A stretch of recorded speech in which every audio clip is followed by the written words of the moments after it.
শীত বাড়ার সঙ্গে সঙ্গে ব্যস্ত হয়ে উঠেছে সিরাজগঞ্জের কাজীপুরের কম্বলপল্লী।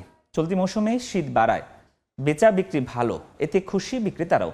স্থানীয় এই শিল্পের প্রসারে নিরাপদ আর্থিক লেনদেনের সুবিধার্থে স্থানীয় বাজারে একটি ব্যাংক স্থাপন সহ সরকারের পৃষ্ঠপোষকতার দাবি ব্যবসায়ীদের। গত কয়েকদিন ধরে উত্তরবঙ্গের উপর দিয়ে বয়ে চলেছে মৃদু শৈত্যপ্রবাহ। হাড় কাঁপানো শীতে জবুথুবু এই অঞ্চলের জনজীবন।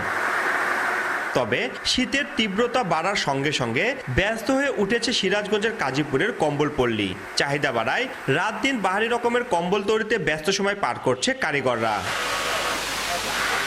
প্রায় 2 যুগেরও বেশি সময় ধরে সিরাজগঞ্জের কাজীপুর উপজেলার প্রত্যন্ত শিমুলদার, ঢেকুরিয়া, কুনকুনিয়া, ছালাপাড়া সহ বেশ কয়েকটি গ্রামে গড়ে উঠেছে কম্বল তৈরির কারখানা। কম দামে ভালো মানের কম্বল পাওয়ায় এখানকার কম্বলের চাহিদা রয়েছে দেশ জুড়ে।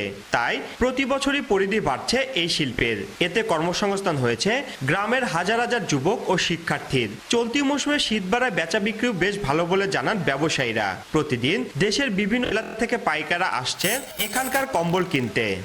বেশি পড়ছে, ওই জন্য এবার মোটামুটি আরো ব্যবসা ভালো হয়ে যায়। কম রেটে আমরা মাল দিচ্ছি, বিভিন্ন এলাকা থেকে পার্টি এসে আমাদের এখান থেকে নিয়ে যাচ্ছে। রংপুর, দিনাজপুর, নীলফামারী, রাজশাহী, নওগাঁ, এখান থেকে সকল কাস্টমার আসে। কম্বলগুলা মানগত ভালো, এই কম্বল আমরা বিক্রি করি, বাইরে বিক্রি করি, শহরে বিক্রি করি। নিরাপদ আর্থিক লেনদেনের জন্য স্থানীয় বাজারে একটি ব্যাংক স্থাপনের পাশাপাশি স্বল্প সুদে ব্যাংক ঋণের দাবি ব্যবসায়ীদের। মূলত আসলে মূলধনের অভাব, স্বল্প সুদে যদি ঋণ প্রদান করে তাহলে আমাদের ব্যবসা সম্প্রসারণ করা যাবে।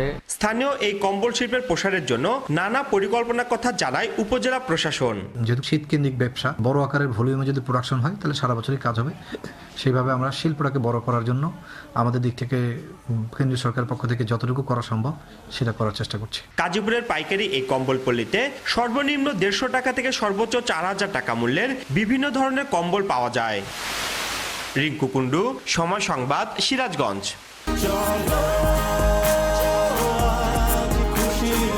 40 বছর ধরে অসংখ্য খুশির মিছিলে ছিল আইডিএলসি, থাকবে আগামীতেও।